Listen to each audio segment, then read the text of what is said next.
দিনটি ছিল 24শে মার্চ, সোমবার। আমার এক মা যাচ্ছে আরেক মায়ের কাছে ঝুড়িভোগ নিবেদন করতে।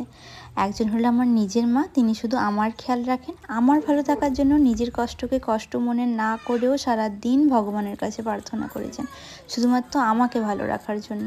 আরেকজন হলেন আমাদের সবার মা, তিনি আমাদের সবাইকে ভালো রাখার চেষ্টা করেন। আমাদের নিজের মায়ের কাছে যেমন নিজের সন্তান আপন, তেমন এই মায়ের কাছে কিন্তু তার সব সন্তান আপন। যেমন আমি আমার নিজের মায়ের ঋণ কখনো শোধ করতে পারবো না, তেমন আমি আমার এই মায়ের ঋণও কখনো শোধ করতে পারবো না। সত্যি কথা বলতে, মায়ের ঋণ কিন্তু কখনো শোধ করা যায় না।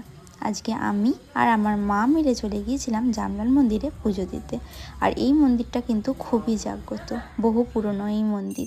শুনেছি এই মন্দিরে ভগবানের কাছে পুজো দিয়ে কিছু চাইলে আমার এই মা কাউকে কিন্তু খালি হাতে ফেরায় না। আজ আমাদের একটা মনস্কামনা পূর্ণ হওয়ার জন্য আমরা গিয়েছিলাম এই মানসিক শোধ করতে। আসলে এই ঝুড়ি ভোগ দেওয়ার কথা ছিল আমার এই মা জামডালাকে, আর সেই ঝুড়ি ভোগটা যত তাড়াতাড়ি সম্ভব আমি চেয়েছিলাম দিয়ে দিতে। আর যাই হোক, ভগবান যখন আমার মনস্কামনা পূর্ণ করিয়ে দিয়েছে, তাহলে আর দেরি কিসের।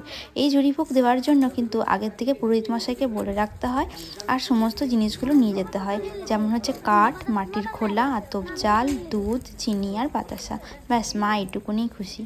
এই জিনিসগুলো নিয়ে যাওয়ার পর পুরোহিত কিন্তু নিজেই এই মা জামলালার রন্ধনশালায় মায়ের জন্য এই ঝুড়ি ভোগটি তৈরি করেন। আর এই ঝুড়ি ভোগটি তৈরি হওয়ার পর তারপরেই কিন্তু মা জামলালার পুজো শুরু হয়, আর এই ঝুড়ি ভোগটি মাকে নিবেদন করা হয়।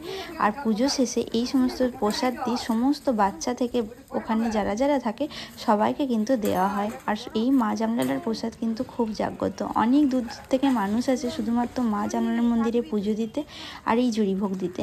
তবে হ্যাঁ, বেশিরভাগ দিনই কিন্তু মঙ্গলবার আর শনিবার কিন্তু এই মা জামলালার মন্দিরে ঝুড়ি ভোগটি দেওয়া হয়।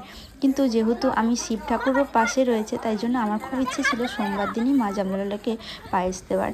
তাই জন্য আমি সোমবার দিনই কিন্তু পায়েসটা দিয়েছিলাম। এটা যদি তোমরা আগের থেকে বলে রাখো, তাহলে কিন্তু যে কোনো দিনেই কিন্তু মা জামলালাকে ঝুড়ি ভোগটি দেওয়া যায়।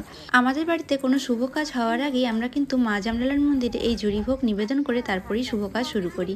তাহলে আর দেরি কিসের? তোমাদের যাদের মনস্কামনা পূর্ণ হচ্ছে না, একবার অন্তত মা জামলালার মন্দির থেকে ঘুরে যাও, দেখবে তোমাদের সমস্ত মনস্কামনা পূর্ণ হয়ে যাবে।